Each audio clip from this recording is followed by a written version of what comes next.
Hello children, how are you? I hope you all are doing good. Children, now we will read the necklace. Necklace क्या होता है? आपने देखा आपकी mummy या बड़े सिस्टर या कभी आप मैरिज वगैरह में जाते हैं तो अपने गले में माला या हार पहन के जाते हैं, तो उस हार को कहते हैं necklace. One evening, her husband came home with an exultant air, holding a large envelope in his hand. "Here is something for you," he said swiftly.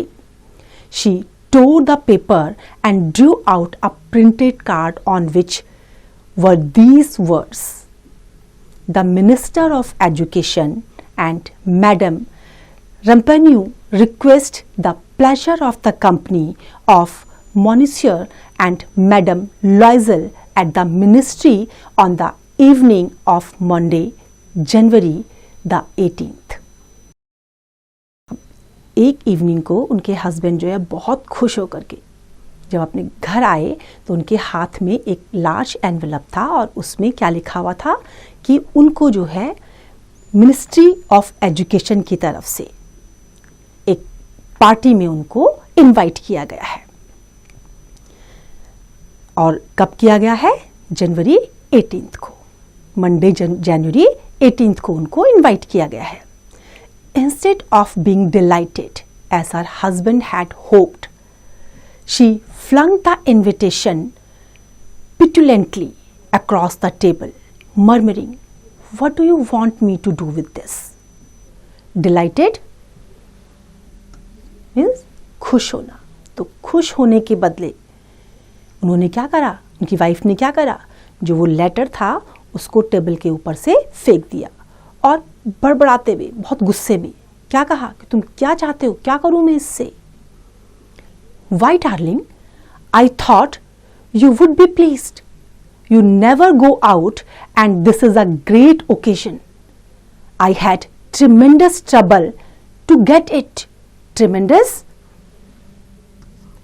huge, बहुत बड़ा, बहुत मुश्किल से मुझे ये मिला है और मुझे क्या लगा था कि इसको देख के तुम बहुत खुश होगी, क्योंकि काफ़ी टाइम से तुम बाहर नहीं गई हो, तो इसको देख के तुम्हें क्या लगेगा कि अब हमें बाहर जाने का मौका मिलेगा और बहुत मुश्किल से जो है ये हमें मिला है.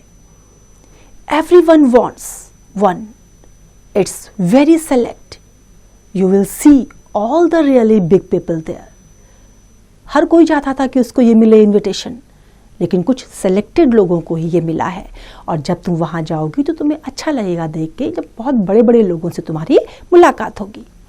She looked at him out of furious eyes. Furious,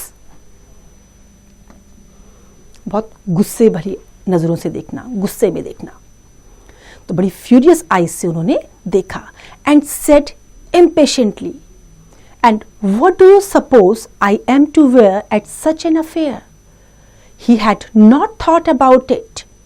He stammered. "Why the dress you go to the theatre in? It looks very nice to me."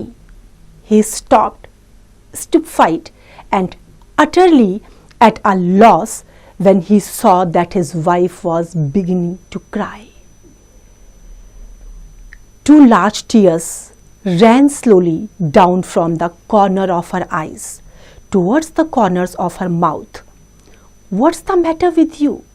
he faltered, but with a violent effort she overcame her grief and replied in a calm voice, wiping her wet cheeks, "Nothing, only I haven't a dress and so I can't go to this party.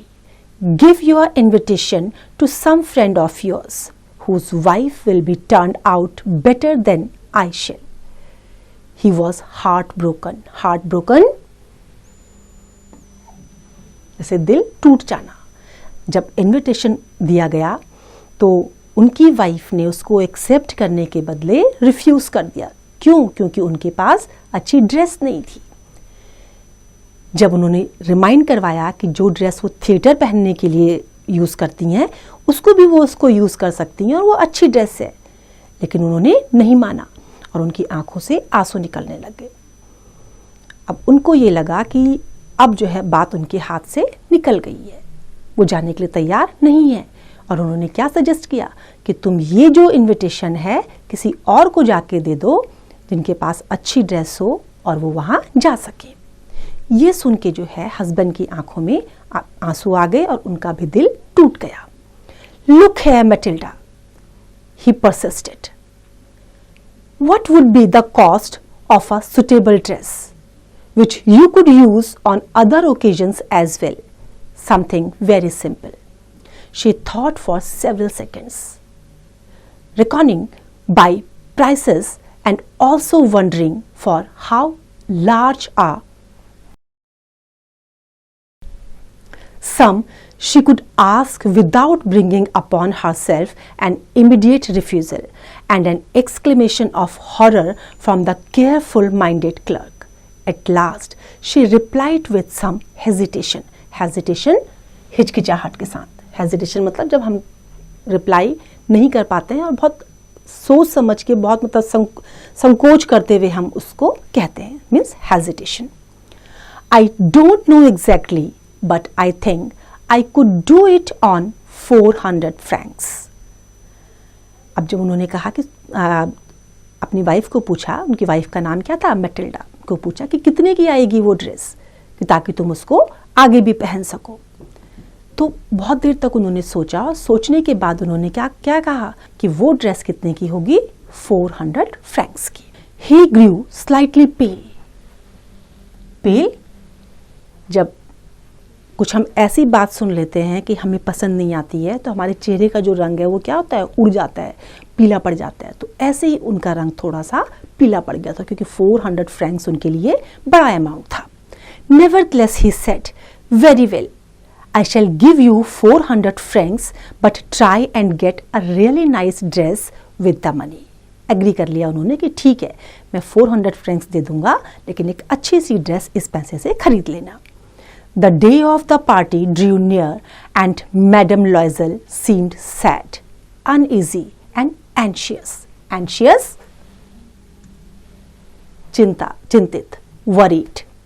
Her dress was ready. However, one evening her husband said to her, "What's the matter with you? You have been very odd for the last 3 days." अब party का time नजदीक आ रहा था। दोबारा से madam लॉयजल जो हैं परेशान दिखाई दे रही थी। उनके हस्बैंड ने उनको पूछा, क्या बात है, लास्ट 3 डेज से तुम मुझे परेशान लग रही हो। I am utterly miserable at not having any jewels, not a single stone to wear. She replied, I would almost rather not go to the party. अब दूसरी परेशानी क्या हुई, ज्वेलरी की, गहनों की। उनके पास पहनने के लिए एक सिंगल स्टोन का ज्वेलरी भी नहीं थी। अब उन्होंने क्या कहा कि मैं पार्टी में नहीं जाऊंगी। How stupid you are, exclaimed her husband. Go and see Madame Forestier and ask her to lend you some jewels. You know her quite well enough for that. She uttered a cry of delight. That's true. I never thought of it. Delight? खुशी में, आनंदित होना। जब उनके husband ने madam Forestier के बारे में उनको रिमाइंड करवाया तो वो बड़ा खुश हुई क्योंकि उनके पास काफ़ी ज्वेलरी थी। अब वो खुश होकर के उन्होंने क्या कहा कि मैंने तो सोचा ही नहीं था उनके बारे में। Next day she went to see her friend and told her trouble. Madam Forestier went to her dressing table, took up a large box, brought it to Madame Loisel, opened it and said, "Choose, my dear." She tried the effect of the jewels before the mirror, hesitating, unable to make up her mind to leave them, to give them up. She kept on asking, "Haven't you anything else?" "Yes, look for yourself. I don't know what you would like best." Suddenly, she discovered in a black satin case a superb diamond necklace. Her heart began to beat covetously. अब जब उनको समझ नहीं आ रहा था कि कौन सा वो उसमें से चूज करें तो उन्होंने एक ब्लैक सैटिन बॉक्स उनके सामने रखा।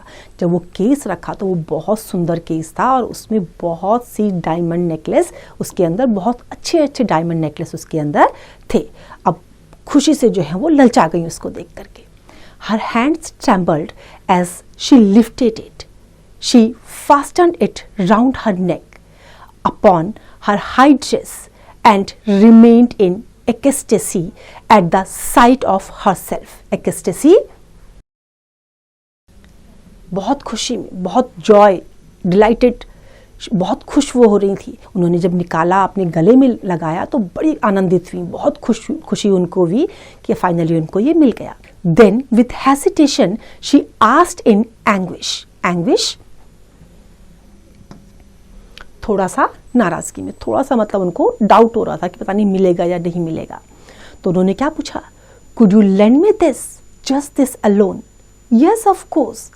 She flung herself on her friend's breast, embraced her frigidly, and went away with her treasure.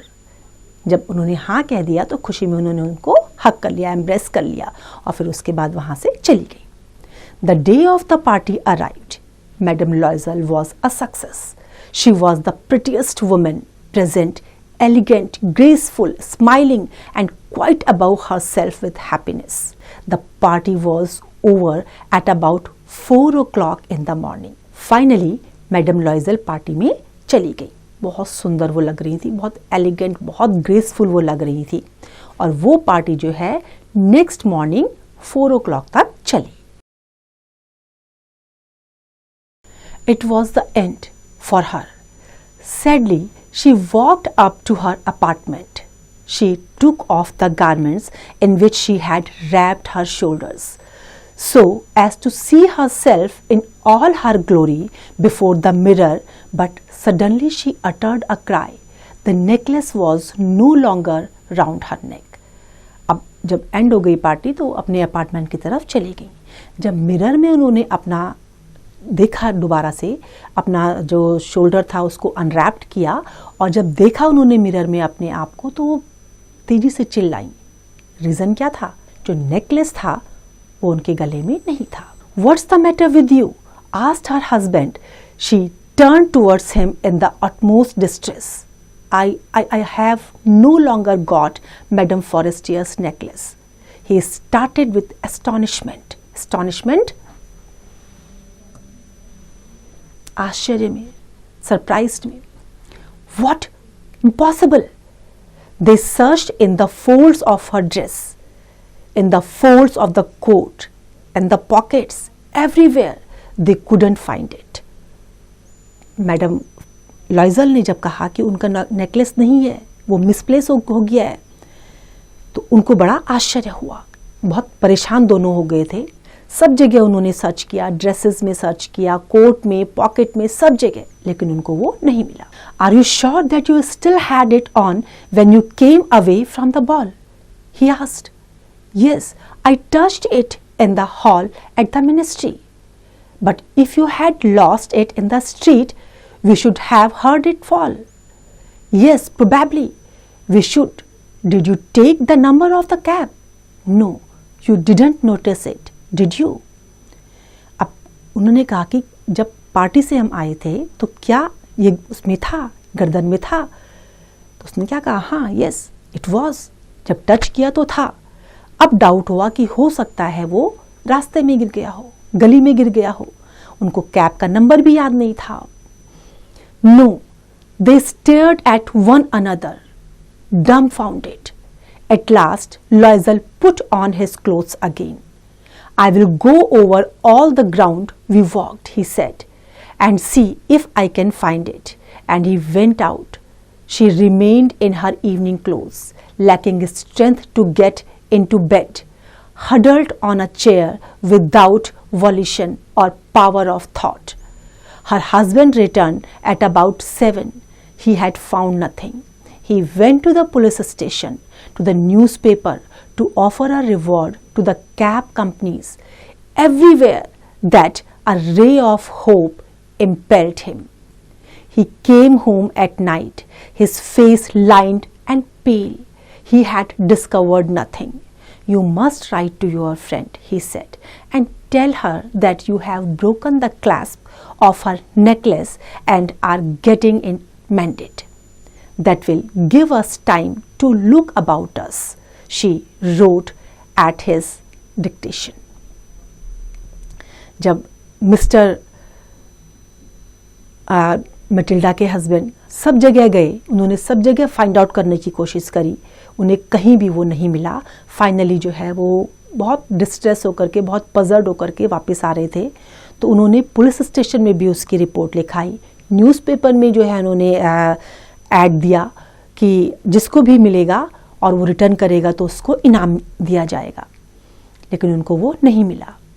उन्होंने फाइनली अपनी वाइफ को सजेस्ट किया कि वो लेटर लिखें अपनी फ्रेंड को कि उसका जो क्लैस्प है वो टूट गया है और उसको ठीक करवाने के बाद वो उसको वापस कर देंगे। By the end of a week, they had lost all hope. Loisel, who had aged 5 years, declared, "We must see about replacing the diamonds." Next day, they took the box which had held the necklace and went to the jeweler's, whose name was inside. He consulted his books. It was not I who sold this necklace, madam. I must have merely supplied the clasp. Then they went from jeweler to jeweler, searching for another necklace like the first, consulting their memories, both ill with remorse and anguish of mind. उसके बाद उन्होंने क्या करा, उनकी सारी उम्मीदें खो गई थी अब, क्योंकि उन्हें वो कहीं भी नहीं मिल रहा था। बाद में उन्होंने सेम नेकलेस जो है हर ज्वेलर के पास जाके सर्च करने की कोशिश करी कि अगर मिल जाएगा तो वो उसको वापस कर देंगे, लेकिन उनको वो नहीं मिला। दोनों ही बहुत उदास थे, बहुत ज़्यादा परेशान थे। In a shop at the palace royal they found a string of diamond which seemed to them exactly like the one they were looking for it. It was worth 40,000 francs. They were allowed to have it for 36,000. Finally, एक royal palace में उनको वो diamond set मिल गया। अब उसकी cost जो थी वो थी 40,000 फ्रैंक्स। फाइनली 36,000 में वो उनको मिल गया। They begged the jeweler not to sell it for 3 days, and they arranged matters on the understanding that it would be taken back for 34,000 francs. उन्होंने क्या रिक्वेस्ट करी उससे कि इसको 3 दिन तक ना बेचें, और फाइनली जो है उन्होंने अरेंजमेंट 34,000 फ्रैंक्स में कर दिया। If the first one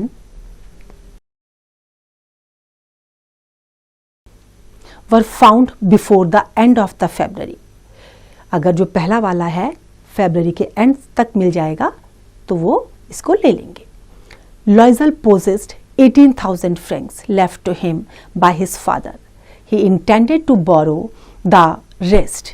He did borrow it, getting 1,000 from one man, 5,000 from another man, 5 louis here, 3 louis there. He gave notes of hand, entered into ruinous agreements, and did business with the whole tribe of money lenders. जब उनको नहीं मिला तो क्या हुआ, उनके पास केवल 18,000 Franks थे।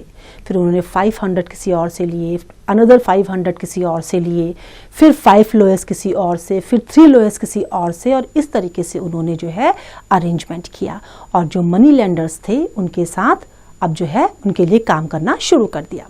With all this done, he went to get the new necklace and put down upon the jeweler's counter 36,000 francs. Finally ये सब मनी लेकर के ज्वेलर के पास गया और 36,000 फ्रैंक्स जो है उनके लिए दे करके उसके बदले में नेकलेस ले लिया। When Madame Loisel took back the necklace to Madame Forestier, the latter said to her in a chilly voice, "You ought to have brought it back sooner. I might have needed it." She didn't, as her friend had feared, open the case. If she had noticed the substitution, what would she have thought? What would she have said? Would she not have taken her for a thief? अब जब वो वापस लेके गई तो madam Forestier ने उनको बोला कि तुमको मुझे ये पहले वापस कर देना चाहिए था, मुझे इसकी ज़रूरत हो सकती थी। अब उनको डर किस बात का था मैडम लॉइजल को कि कहीं ये बॉक्स को ना खोल दें और खोल के उनको ये ना पता चल जाए कि ये दूसरा है, ये पहले वाला नहीं है, तो क्या वो उनको चोर नहीं समझेंगी? ऐसा अगर वो ऐसा फाइंड आउट कर लेती हैं तो वो उनको चोर नहीं समझेंगी। Madame Loisel came to know the ghastly life of abject poverty. From the very first, she played her part heroically. This fearful debt must be paid off. She would pay it. The servant was dismissed. They changed their flat. They took a garret under the roof. Every month, notes had to be paid off, others renewed. Time gained. Her husband worked in the evening at putting straight a merchant's accounts, and often at night he did copying at 2 pence halfpenny a page. And this life lasted 10 years. At the end of 10 years, everything was paid off. Everything, the users, charges, and the accumulation of superimposed interest. अब जब उन्होंने 36 Franks का वो necklace वापस कर दिया था तो वो उनके लिए बहुत ज़्यादा कॉस्टली था। अब जो उनकी लाइफ थी, मैडम लॉइजल की लाइफ, वो टोटली चेंज हो गई थी। बहुत गरीबी की उसमें वो आ गई थी और बहुत से कर्जे थे जो उनको चुकाने थे, क्योंकि उन्होंने बहुत लोगों से पैसा लिया था और उसके लिए उन्होंने क्या करा, अब उन्होंने बहुत गरीबी का जीवन जीना शुरू कर दिया था। जो उनके पहले सर्वेंट्स थे वो भी उन्होंने वहाँ से हटा दिए थे। अब फ्लैट भी उनका चेंज हो गया था, वो किसी गैरेट में जो है जाके रह रही थी। दिन रात उनके हस्बैंड भी काम करते थे और मैडम लॉइजल को भी अपने घर के काम जो है वो अपने आप ही करने पड़ते थे। इस तरह की जो गरीबी का जो जीवन था कम से कम 10 साल तक वो चलता रहा। फाइनली अब 10 साल बाद जो है सब कुछ उन्होंने पे कर दिया था, अब सब कुछ खत्म हो गया था। Madam लॉइजल looked old now, but sometimes when her husband was at the office, she sat down by the window and thought of that evening long ago, of the ball at which she had been so beautiful and so much admired. Admired? Admired means बहुत ज़्यादा उनकी तारीफ की गई थी। अब 10 साल बाद सब कुछ जब नॉर्मल हो गया था, उनके हस्बैंड जब जॉब में गए हुए थे, काम पे गए हुए थे, तो मैडम लॉइजल जो है विंडो पर बैठ करके अपने पुराने दिनों को याद कर रही थी। वो बॉल पार्टी, जिस बॉल पार्टी में वो बहुत सुंदर लग रही थी और वहाँ जाके सब ने उनकी तारीफ करी थी। What would have happened if she had never lost those jewels? Who knows? Who knows? How strange life is. How fickle. How little is needed to ruin or to save.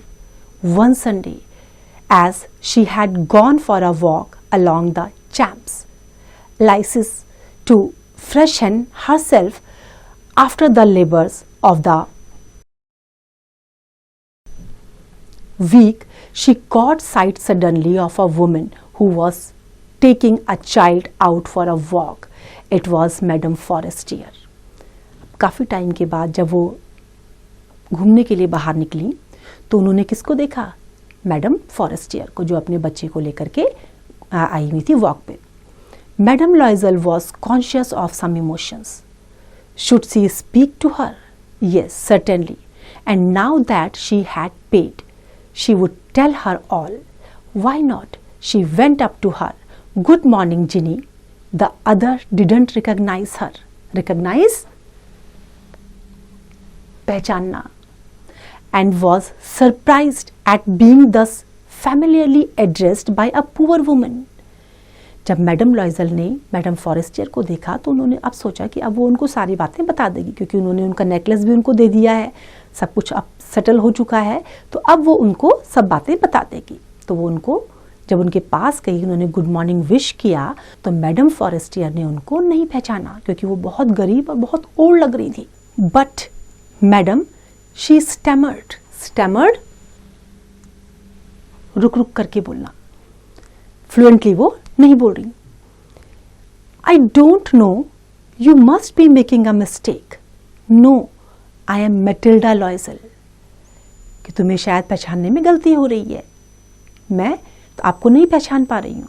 तो मैडम लॉइजल ने क्या कहा? नहीं, आई am Matilda. Her friend utterly a cry, "Oh, my poor Matilda, how you have changed." Yes, I have had some hard times since I saw you last, and many sorrows, and all on your account you remember the diamond necklace you lent me for the ball at the ministry. अब उन्होंने सब remind करवाया. जब उनको पहचाना उन्होंने तो बड़ा आश्चर्य हुआ, क्योंकि वो उसको नहीं पहचान पा रही थी. फिर उन्होंने रिमाइंड करवाया कि किस तरीके से उन्होंने जो है सॉरोफुल डेज पास करे हैं, और किसकी वजह से, सिर्फ उस नेकलेस की वजह से. Yes, well I lost it. How could you? Why you brought it back? I brought you another one just like it. Madam Forestier ने क्या कहा, तुमने तो मुझे वापस कर दिया था. वो वापस किया था, वो दूसरा था. And for the last 10 years we have been paying for it. You realize it wasn't easy for us. We had no money. Well, it is paid for at last, and I am glad indeed. Madam Forestier had halted. You say you bought a diamond necklace to replace mine?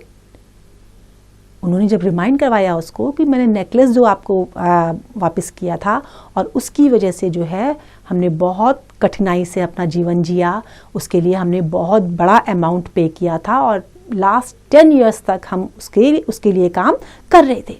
तो उनको बड़ा आश्चर्य हुआ. उन्होंने कहा, कौन सा diamond necklace? तुमने मुझे जो डायमंड नेकलेस दिया, क्या वो इतना कॉस्टली था? Yes, you hadn't noticed it. They were very much alike. And she smiled in proud and innocent happiness. Madame Forestier, deeply moved, took her 2 hands. Oh, my poor Matilda, but mine was imitation. Imitation? जो copy किया हुआ था, real नहीं था, artificial था. It was worth at the very most 500 francs only. जब Matilda ने बताया कि तुमने उसको नोटिस नहीं किया, हाँ, वो बिल्कुल उसी नेकलेस की तरह से था, और वो बड़ा प्राउड फील कर रही थी ये बताते हुए कि मतलब उन्होंने इतना कॉस्टली नेकलेस उनको वापस किया. ये देख करके मैडम फॉरेस्टियर को बड़ा आश्चर्य हुआ, और उन्होंने क्या कहा कि ये जो नेकलेस था जो उन्होंने मैडम लॉइजल को दिया था, वो नेकलेस कैसा था? वो नेकलेस आर्टिफिशियल था, और मैडम लॉइजल ने रियल डायमंड का सेट जो है उनको वापस किया. ये देख के उनको बड़ा आश्चर्य हुआ. तो देखा बच्चों, हमें कभी भी किसी दूसरे से चीज ले करके, बोरो करके अपने शौक पूरे नहीं करने चाहिए. नहीं तो क्या होता है, हम कभी कभी ऐसे ही मुसीबत में फंस जाते हैं. हमें जो कुछ हमारे पास है उससे सेटिस्फाइड रहना चाहिए. आई होप ये स्टोरी आपको समझ में आई होगी. Now this is your exercise, you have to practise it.